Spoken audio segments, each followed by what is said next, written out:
जय गणेश दोस्तों, कैसे हैं आप सभी लोग। एक बार फिर से सभी का बहुत बहुत आभार कि आप लोग फिर से आए हो अपना समय निकाल के मेरा व्लॉग देखने के लिए। तो चलिए शुरू कर लेते हैं आज का वीडियो। तो वसंत पंचमी का व्लॉग है ये। पहले दिन मैंने गलतफहमी में वसंत पंचमी समझ के आधी प्रिपरेशन कर ली थी और जो दाल थी वो भी भिगो ली थी। तो बाद में पता चला कि वसंत पंचमी उस दिन नहीं थी, तो फिर वापस से दाल भीगी हुई जो थी वो फ्रिज में रख दी थी। अभी जो है मैंने फ्रिज से दाल निकाल दी है और अभी मैं आपको बताऊं तो मैं सफाई कर चुकी हूं और कपड़े अभी वॉशिंग मशीन में धुल रहे हैं।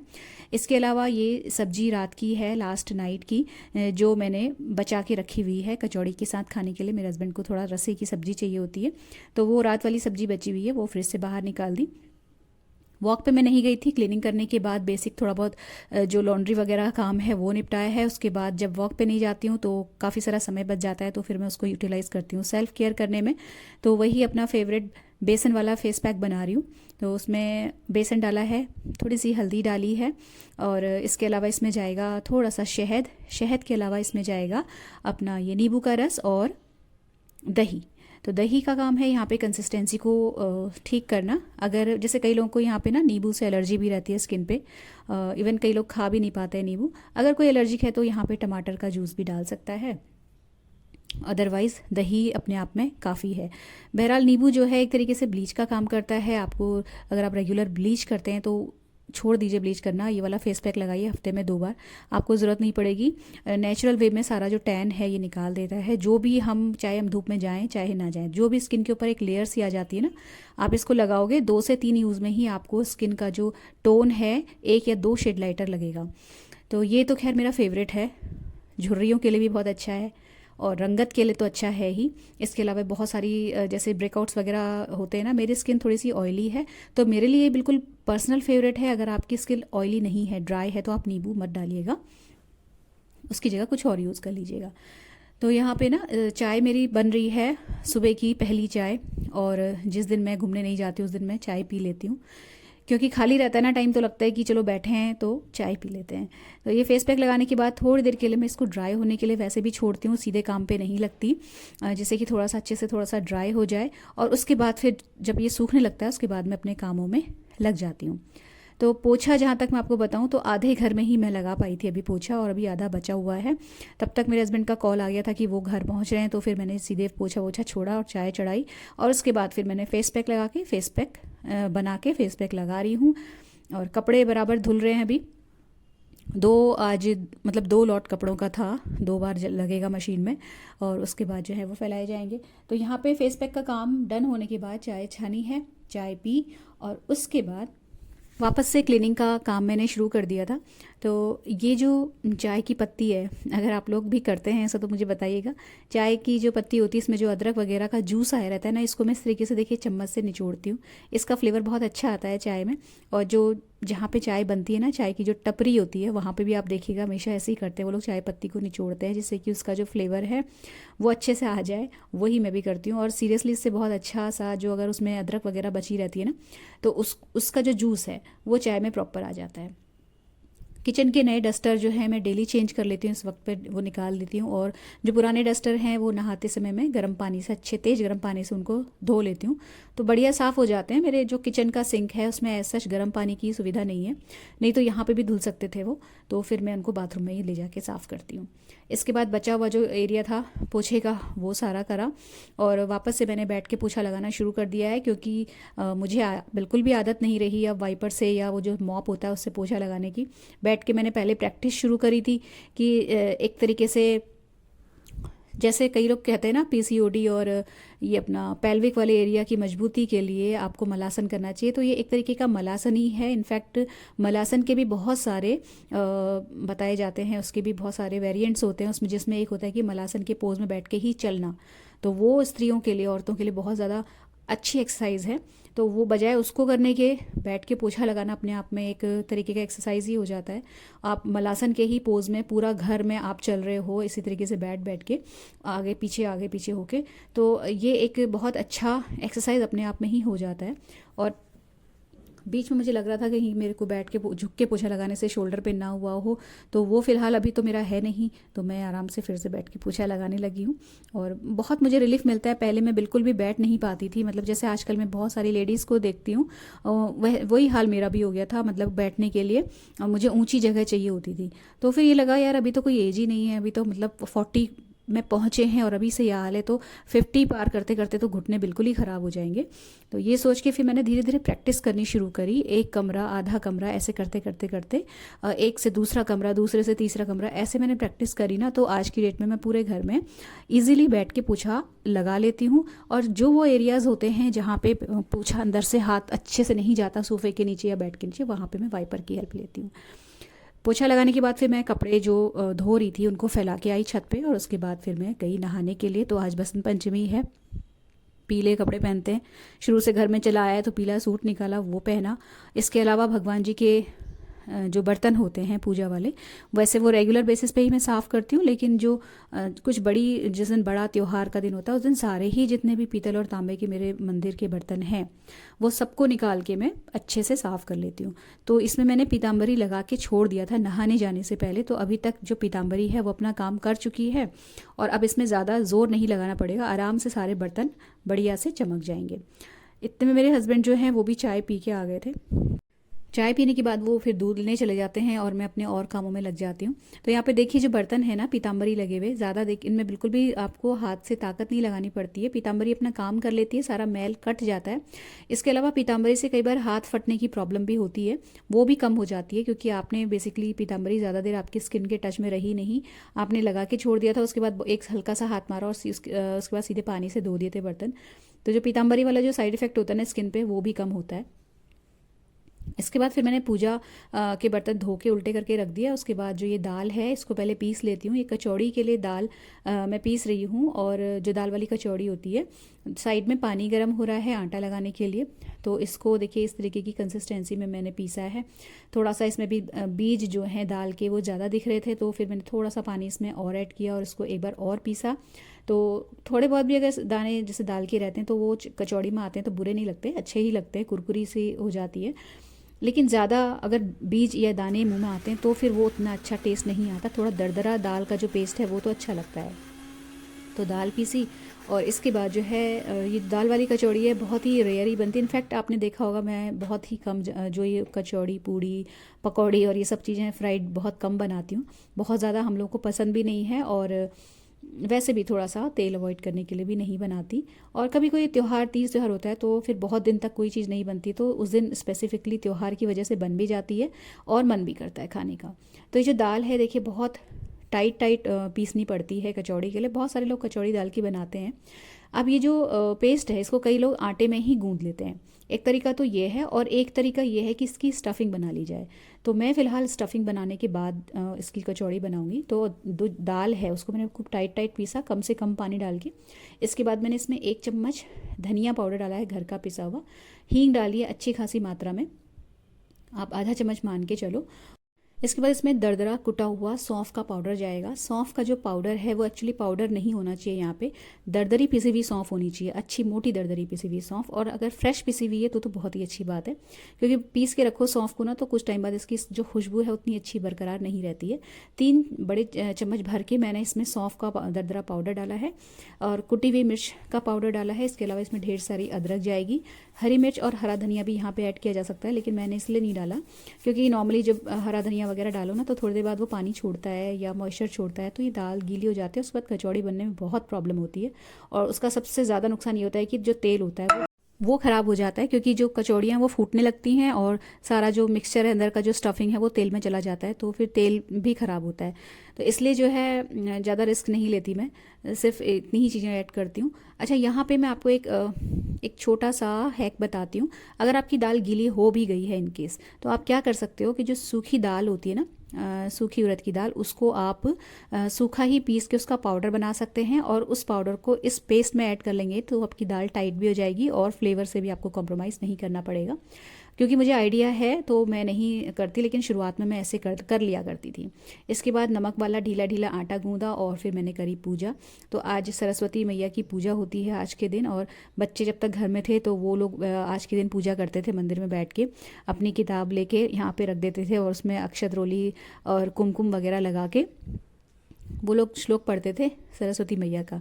तो वो लोग नहीं हैं तो फिर जो है मैं अपना जो एक यंत्र बना के रखती हूँ एक पेपर में, इसकी पूजा और उपासना होती है। इसके अलावा सरस्वती मैया की जो है आज आराधना होती है। तो सारे भगवान जी को नहला के और सबको मैंने पीले वस्त्र पहनाए, सरस्वती मैया को पीले आसन में बैठाया जाता है। इसके अलावा जितना भी आप कर लो, पीला भोग चढ़ा लो, जो भी है जैसा भी है। अच्छा, यहाँ पे पूजा करने के बाद फिर मैंने भगवान जी की हमेशा फ़ोटो खींचती हूँ जब भी कोई तीज त्यौहार होता है, और उसके बाद उस फ़ोटो को मैं ग्रुप में डाल देती हूँ जिसमें मैं और मेरी दोनों बेटियाँ हैं, मतलब व्हाट्सएप ग्रुप में, और उनको भी बताती रहती हूँ कि आज ये त्यौहार है वो त्यौहार है, क्योंकि पढ़ने वाले बच्चों को नॉर्मली नहीं पता रहता है, उन्हें ध्यान भी नहीं रहता कि कब कौन सा फेस्टिवल आया और कौन सा गया। तो ऐसे में हम लोगों की ड्यूटी बनती है कि हम उन्हें बीच बीच में बताते रहें। तो उनको याद दिलाया मैंने कि आज हाथ जोड़ लेना, मनी मन में याद कर लेना सरस्वती मैया को, और एक उनका बीज मंत्र है सरस्वती मैया का, वो मैंने उन्हें बता रखा है, तो वो उसको पढ़ लेते हैं 11 बार। तो इस तरीके से चलता है। बच्चों को भी थोड़ा सा कनेक्ट करना अपने रिचुअल से और अपने मतलब कल्चर से बहुत ज़्यादा ज़रूरी है। चाहे बेटियां हों चाहे बेटे हों, हम घर से सिखाएंगे ना तो आगे चल के वो हमारी जो ये धरोहर है उसको बढ़ाएंगे। मतलब ये नहीं होगा कि हमने कुछ सिखाया ही नहीं है। हम अपने एंड से इतना कर सकते हैं, बाकी तो आगे का देखिए, आगे कौन जानता है किसने देखा है, लेकिन हाँ, हम इतना कर सकते हैं कि हम अपने घर से बच्चों को थोड़ा थोड़ा सिखाना शुरू कर दें। और ऐसा नहीं है कि आप सिखाएंगे तो कोई भी चीज़ वेस्ट जाएगी। जब बच्चा घर से बाहर निकलता है, दुनिया देखता है और कभी कभी दिक्कतों का सामना करता है ना, तो उसे वो सारी चीज़ें याद आती हैं जो आपने उसको सिखाई थी या आपने उसके अंदर जो संस्कार दिए थे। अच्छा, यहाँ पे अब इसके बाद देखिए पूजा करी, पूजा करने के बाद जो है फिर मैंने अपना जो कचौड़ियाँ हैं वो सेक ली है। अच्छा, एक यहाँ पे हैक और है, अगर आपकी दाल गीली हो गई है तो आप यहाँ पे दाल को भून भी सकते हैं। इनफैक्ट कई लोग दाल को बिना भुने कचौड़ी नहीं बनाते हैं, क्योंकि ये ना कई बार ट्रैवल में भी लोग ले जाते हैं। तो जब ट्रैवल में ले जाते हैं तो जो कचौड़ियाँ हैं वो जल्दी ख़राब ना हो, इसके लिए दाल को भून लिया जाता है, उसका मॉइस्चर उड़ा लिया जाता है। लेकिन टू बी वेरी ऑनेस्ट, मैंने जब भी दाल भून के कचौड़ी बनाई है उसमें उतना अच्छा फ्लेवर नहीं आता जितना ये कच्ची दाल वाली कचौड़ी में फ्लेवर आता है। वो वाली जो भुनी हुई दाल की जो कचौड़ी होती है ना, उसकी जो उड़द की दाल की और ये सौंफ वगैरह की जो खुशबू आती है वो कम हो जाती है, थोड़ी सी भुन सी जाती है। बट आप कच्ची दाल की बनाओगे तो इसका बिल्कुल डिफरेंट फ्लेवर आएगा, बहुत ही रॉ सा और बहुत ही जेन्युइन सा फ्लेवर आता है। तो अच्छा तरीका तो मुझे यही लगता है कि पहले तो बहुत टाइट दाल पीसो और उसमें सारी चीज़ें ऐड कर लो, स्टफिंग बना लो। लेकिन अगर आपकी दाल गीली हो गई है तो आप उसमें सूखी हुई दाल का पाउडर ऐड कर लो, उससे भी फ्लेवर में कोई फ़र्क नहीं आएगा और अच्छी बन जाती है कचौड़ियाँ। तो ये कचौड़ियाँ ढेर सारी मैंने इसलिए सेक ली हैं, कुछ तो त्यौहार है, थोड़ा सा मैं ऊपर भी देती हूँ। आदान प्रदान हम लोगों का तीज त्यौहार में चलता रहता है, खाने पीने की चीज़ों का ऊपर से भी आता है थोड़ा बहुत। और बाकी जो है कचौड़ियाँ ज़्यादा इसलिए भी बना ली हैं क्योंकि दिन में अब लंच नहीं बनेगा, लेट हो गया था बहुत ज़्यादा वैसे भी। और जब हम लोग कचौड़ी या कुछ इस तरीके का हैवी खाते हैं ना, तो फिर हम लोग दिन में लंच नहीं करते हैं। तो मैं कचौड़ी और खीर लेके ऊपर गई। और ऊपर जब जाते हैं तो हम लोग उत्तराखंड के रहने वाले हैं, तो हम लोगों में ये जो घास आपको दिख रही है ना, ये जौ की बाल है, तो इसको हरेला कहा जाता है। ये चढ़ाते हैं जो घर के बड़े होते हैं, वो हम लोग जितने भी छोटे घर के मेंबर्स हैं उनके सिर पे रखा जाता है। ये यहीं पे देखिए, मैंने इस तरीके से व्हाट्सएप डाल के बच्चों को फ़ोटो भेजी अपनी सरस्वती माँ की और उनसे बोला कि हाथ जोड़ो इन्हें। और जो मेरी मदर इन लॉ है, उन्होंने जितने भी हम लोग बच्चे हैं उनके सबको टीका लगाना और हरेला सिर पे रखना, ये सारी चीज़ें। और मतलब वो पैसे भी देती हैं आज के दिन, तो वो 200 रुपये का नोट मैं आपको दिखा रही थी, वो उन्होंने ही दिया था। अच्छा, इसके बाद जो है फिर लंच वंच का काम तो कुछ करना नहीं था, सारा काम डन हो ही गया था। तो फिर मैंने जो है दुकान जाने का डिसाइड किया। लेट हो जाता तो शायद मैं नहीं जाती। तो आप मेरे माथे में देख रहे होंगे इतना बड़ा टीका। मेरी जो मदर इन लॉ है ना, उनके हाथ थोड़े से काँपते हैं, तो जब वो टीका लगाती तो ज़्यादातर फैल जाता है। बहुत बड़ा सा टीका लगा देती हैं। तो मुझे माथे पे टीका लगा हुआ बहुत अच्छा लगता है। मैं जब कभी लगा होता है ना, तो मैं उसे कभी भी मिटाती नहीं हूँ। मैं चाहे मुझे कहीं भी जाना हो, मैं ऐसे ही चली जाती हूँ। इसके बाद अच्छा, फिर मैं शॉप पे गई। शॉप पे अपना रोज़ के थोड़े बहुत जो काम हैं वो निपटाने के बाद जब मैं घर आई हूँ अच्छा, एक चीज़ मुझे फिर से मैं क्लियर कर दूं, बार बार कमेंट्स में फिर से वही एक ही प्रश्न आता है कि आप ऑफिस जाते हो या शॉप पे जाते हो, क्लियर करिए आपका किस चीज़ का बिज़नेस है। तो मैं फिर से बता दूं कि हमारी शॉप है और उसमें हम लोग कंप्यूटर के जो पेरिफेरल्स होते हैं उनमें डील करते हैं, और वहीं ऑफिस है बना हुआ है मेरा, मेरे हस्बैंड का, तो इसलिए मुँह से बार बार ऑफिस निकल जाता है। इसके अलावा कोई मैं जॉब नहीं करती, जो 9 to 5 जॉब अगर आप समझते हो तो वो नहीं है। 2 ढाई 3 घंटे के लिए ज़्यादा से ज़्यादा मैं शॉप पे बैठती हूँ, अपने ज़रूरी काम निपटाती हूँ और उसके बाद मैं घर आ जाती हूँ। और ऐसा नहीं है कि मेरे को कोई बाउंडेशन है कि मुझे रोज़ जाना ही है, मैं अपनी मर्ज़ी की मालिक हूँ। जाऊँ तो चलेगा, नहीं जाऊँ तो 2 3 दिन भी नहीं जाऊँगी, तो फिर ये सारे काम इकट्ठे जो पेंडिंग पड़ते हैं वो मैं निपटा लेती हूँ। कई बार घर पे भी ले आती हूँ काम को, लेकिन जॉब नहीं करती। तो ये कन्फ्यूजन बहुत रहता है सबको, इसलिए मैं हर बार आजकल हर ब्लॉग में क्लियर कर दे रही हूँ, क्योंकि इस चीज़ से रिलेटेड प्रश्न बहुत आते हैं। तो घर जब वापस आई, मेरी स्कूटी ठीक हो गई, अब बहुत टाइम तक ख़राब बनी पड़ी रही, और जब हस्बैंड को टाइम मिला उन्होंने सही करवाई, तो अब वापस से मेरा स्कूटी जो है चालू हो गया है। तो घर आने के बाद पहला काम यही रहता है कि हस्बैंड का टिफ़िन लगा के भेजो। तो कचौड़ियाँ बनी हुई रखी हैं, खीर मैंने गरम करी, और इसमें मैं उस वक्त ड्राई फ्रूट डालना भूल गई थी, भगवान जी को भोग भी ऐसे ही लगा दिया। तो अभी इसमें मैंने फिर ड्राई फ्रूट जो है वो डाले, खीर गरम करी, और उसके बाद हस्बैंड का लगाया टिफ़िन। इसके अलावा जो एक ज़रूरी काम है वो ये है कि मुझे मठरी बनानी है। लास्ट ब्लॉग में मैंने शेयर किया था ना, मैंने लड्डू बनाए थे ड्राई फ्रूट्स वाले, तो आज मठरी बनानी है। आज मठरी जब बन जाएगी तो मठरी, लड्डू और जो आम का कुचला मीठा अचार होता है, ये 3 चीज़ें मुझे जयपुर पार्सल करनी है अपनी बड़ी वाली बेटी को। वो वहाँ पढ़ रही है और बहुत मिस करती है घर की चीज़ों को, तो मैं बीच बीच में बना बना के भेजती रहती हूँ, महीने 2 महीने में एक बार। तो आज मठरियाँ बनेंगी। तो पहले हस्बैंड का टिफ़िन लगाया मैंने, और उसके बाद फिर मैं जो मठरी वाला आटा है वो लगा लूँगी। टिफ़िन लगाने के बाद मैं कॉल कर देती हूँ, तो ऑफ़िस का कोई भी लड़का आके ले जाता है, और नहीं तो कई बार मैं इस टाइम पे ही ऑफ़िस जाती हूँ, तो फिर मैं ही टिफ़िन लेके चली जाती हूँ। इस तरीके से काम चलता है। तो खीर अभी बची हुई है, और ये खीर मैं बाद में तसल्ली से खाऊंगी, पहले हस्बैंड का टिफ़िन भेज दूँ। तो पहले मैंने आटा लगाया मठरी का, तो 1:1 के रेशो में मैं सूजी और आटा लेती हूँ। मतलब मैं मैदा नहीं डालती, मठरी जो है वो मैदे वाली नहीं बनाती, सूजी और आटे की बनाती हूँ। बराबर मात्रा में भी ले सकते हैं, और अगर आप चाहो तो सूजी ज़्यादा ले लो तो भी बहुत अच्छी बनती है, बहुत क्रिस्पी और करारी बनती हैं। थोड़ा सा मैंने इसमें अजवाइन डाला, और जब इसमें मोयन डाल के मैं मसलने लगी तब ध्यान आया कि मैंने नमक ऐड नहीं किया है, तो थोड़ा सा नमक ऐड किया। पानी गर्म होने के लिए रखा है, जिससे कि मैं आटे को गूंदूंगी। और इस तरीके का देखिए, हाथ में जब बंधने सा लगता है इतना मोयन डाल के इसको मसलना होता है। बहुत ज़्यादा मोयन डाल के बहुत खस्ता मैं नहीं बनाती, क्योंकि जब मठरी को एक जगह से दूसरी जगह जाना होता है तो ज़्यादा खस्ती होती है ना, तो वो टूट जाती है रास्ते में ही। तो ऐसी नहीं बनाती हूँ मैं, थोड़ी सी टाइट बनाती हूँ, जिससे कि वो अपनी शेप बना के रखे और थोड़ी सी कुरकुरी कड़क भी रहे। इसके बाद गुनगुने पानी से आटा लगा लिया जब मैंने इसका मोयन मसल लिया अच्छे से, और इसको फिर मैं ढक के थोड़ी देर के लिए रेस्ट करने के लिए छोड़ दूंगी। और इसके बाद फिर मैं चली गई थी छत पे कपड़े लेने के लिए। तो बहुत ही खिली खिली धूप आई थी आज। आज क्या मतलब रोज़ ही धूप आ रही है अब तो, मतलब बहुत ही चेंज हो गया है वेदर एकदम से। ऐसा लग रहा है कि ठंड आई ही नहीं इस बार। और मतलब पूरी टाइम धूप सेकी हम लोगों ने खूब जम के। तो धूप में छत में ही ना एक चटाई रखी रहती है, मैं वो चटाई बिछा लेती हूँ और वहीं पे बैठ के कपड़े उतारती हूँ, क्योंकि मॉर्निंग में आप धूप सेकने का टाइम हो नहीं पा रहा है।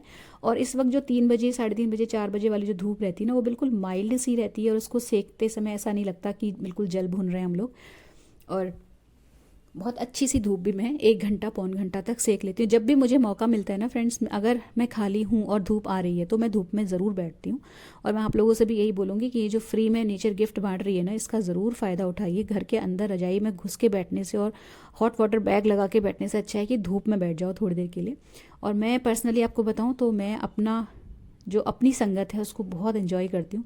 मुझे एकांत पसंद आने लगा है अब। एक टाइम ऐसा था जब बच्चों से घर भरा हुआ था, बिल्कुल पूरा टाइम चिल्ल पौ रहती थी, और अब जब बच्चे गए थे तो बहुत बुरा लगता था, बहुत दुख होता था और अकेला घर काटने को आता था। लेकिन अब ऐसी आदत मैंने अपनी बना ली है, या कह लीजिए कि मजबूरी में बनानी पड़ी है, कि मुझे अब जो एकांत है वो अच्छा लगता है। मुझे मेरी कंपनी अच्छी लगती है, बजाय फालतू के टॉक्सिक लोगों से 10 लोगों से घिरे रहने से अच्छा है कि आप अकेले अपने साथ क्वालिटी टाइम स्पेंड करो। तो यहाँ धूप भी सेक लेती हूँ मैं, कपड़े भी बैठ के फ़ोल्ड कर लिए तो 10-15 मिनट कपड़े फ़ोल्ड करने में लग जाते हैं, उतारने में, फ़ोल्ड करने में। और उसके बाद जब कपड़े फ़ोल्ड हो गए, उनकी गड्डी बना के साइड में रखी, और चटाई में ही मैं थोड़ी देर के लिए लेट जाती हूँ। तो ये रहता है कि आधा पौन घंटा अच्छे से शरीर सिक जाता है बढ़िया से, और उसके बाद ये जो कपड़े हैं इनको उठा के मैं चले जाती हूँ नीचे। तो ला के मैंने कपड़े नीचे रखे हैं, और उसके बाद हम सीधे जाएंगे पहले मठरी बनाने के लिए। तो आज मंदिर की लाइट भी मैंने बंद नहीं करी थी। त्यौहार के दिन मैं मंदिर की लाइट पूरे दिन के लिए जली रहने देती हूँ। आप लोग भी क्या करते हैं बताइएगा। 4 बज गया था इस वक्त तक धूप सेकते हुए और बाकी काम निपटाते हुए। फिर मैं वापस से किचन में आई और सीधे मैंने जो है मठरी वाला आटा जो लगा के गई थी उसकी जो मठरी है वो बनानी शुरू करूँगी। लेकिन उससे पहले मैंने अपनी चाय चढ़ा ली। चाय पी के एक थोड़ा सा छोटा सा ब्रेक लूँगी और उसके बाद मैं बनाऊँगी मठरी। तो मठरी बहुत ज़्यादा आटा मैंने नहीं लगाया था, बहुत थोड़ी सी ही मठरी सिर्फ बेटी को भेजने के लिए ही मैंने बनाई थी और मैं किसी को या अपने लिए रखने वाली बिल्कुल भी नहीं थी। तो यहाँ पे मैंने जो खीर वाला भगोना है वो भी खाली कर लिया, मतलब उसकी जो खीर है वो गर्म करके कटोरी में डाल दी, भगोना खाली कर लिया, मठरियों को सेका। और यहाँ पे ना अब होली आने वाली है ना, तो एक वो जो होली वाली वाइब होती है ना वो आने लगती है। तो इस बीच मुझे ध्यान आया कि कढ़ाई भी लगी हुई है, तेल भी है गरम, तो जो चिप्स वगैरह होली के रहते हैं ना वो सेक लेती हूँ, क्योंकि अब वापस से होली आने वाली है। और जो है मतलब पिछले साल के चिप्स और पापड़ मेरे रखे हुए हैं तो वो अभी ख़त्म नहीं हुए थे, तो ध्यान आया कि उनको सेक लेते हैं। उससे पहले मैंने रात के डिनर के लिए मूंग की दाल की खिचड़ी छौंक दी, क्योंकि दिन में बहुत हैवी हो गया था। दिन में भी हमने कचौड़ी खाई थी, मॉर्निंग में भी खाई थी, तो अभी थोड़ा सा हल्का कर लेंगे डिनर, तो नेक्स्ट डे जो पेट है वो ठीक रहेगा। तो बिल्कुल सिंपल सी देसी घी में हींग ज़ीरा डाल के मूंग की दाल, चावल डाला है, पानी डाल के बिल्कुल पतली पतली खिचड़ी, मतलब ज़्यादा पानी डाल के बहुत पतली सी खिचड़ी बनेगी। इसमें नमक मिर्च और हल्दी के अलावा और कुछ भी नहीं जाएगा। तो यहाँ पे ये डिनर बन गया, मठरी बन गई। इसके अलावा फिर इसके बाद फिर मैंने जो है चिप्स और पापड़ भी सेक लिए। ये आलू के पापड़ हैं फ्रेंड्स, आप लोग भी बनाते होगे घर में होली के टाइम पे। तो ये ना पिछले साल के बने हुए हैं, इसलिए थोड़े से काले हो गए हैं। जब ये फ्रेशली बने हुए रहते हैं तब इतने मतलब काले नहीं रहते हैं। और हम लोग मतलब क्योंकि होली बहुत धूमधाम से मनाते हैं हम लोग, तो मैं और मेरी जो जेठानी है, मतलब जो हमारा पूरा परिवार है, हम लोग मिल के सारी चीज़ें बनाते हैं। तो 20 किलो आलू के चिप्स बनते हैं हमारे घर में और 20 किलो आलू के ही पापड़ बनते हैं। और हम सब मिलके डालते हैं ना, तो इतना ज़्यादा पता नहीं चलता, आराम से बातें करते हुए हंसते बोलते हुए सारे काम निपट जाते हैं होली में। और होली के टाइम पे हम लोगों में एक बहुत मतलब होली का म्यूज़िक आप कह सकते हो, उत्तराखंड की होली होती है, गाने होते हैं उसमें बहुत सारे डांस वगैरह, वो हम लोग अरेंज करते हैं सब लोग मिल के। तो सारे के सारे चिप्स पापड़ गुजिया दही बड़े सब कुछ वहाँ ख़त्म हो जाता है, मतलब बहुत थोड़ा थोड़ा सा बचता है, और जो बचता है वो साल भर फिर काम आता है। तो ये जो चिप्स बने हुए हैं ना, ये बिना नमक के हम लोग बनाते हैं, जिससे कि व्रत वगैरह में भी हम लोग इनको खा सकें। और जिसको अगर नमक डाल के खाना है तो ऊपर से स्प्रिंकल कर लेता है चाट मसाला या नमक जो भी है। तो ये बचे हुए थे, थोड़े थोड़े करके मैं इनको तल के ख़त्म करूँगी, जिससे कि जब फ्रेश बने तो फिर फ्रेश खाए जाए। और इसके बाद ये जो चिप्स पापड़ तलने का काम था, ये मेरे पूरे दिन का आखिरी काम था, क्योंकि डिनर बन ही गया था, रोटी वगैरह तो सेकनी नहीं थी। और ये जो चिप्स पापड़ थे तले, इनको ठंडा करके एक डिब्बे में भरा। इसके बाद हमने किया लंच और ये व्लॉग यहीं पर एंड होता है। अगर अच्छा लगा हो तो प्लीज़ वीडियो को लाइक शेयर ज़रूर कीजिएगा, चैनल सब्सक्राइब करना मत भूलिएगा, कमेंट्स कीजिएगा और बेल आइकन प्रेस ज़रूर कर लीजिएगा। मिलते हैं अगले वीडियो में। Till then take care, stay healthy, happy and positive. Thank you.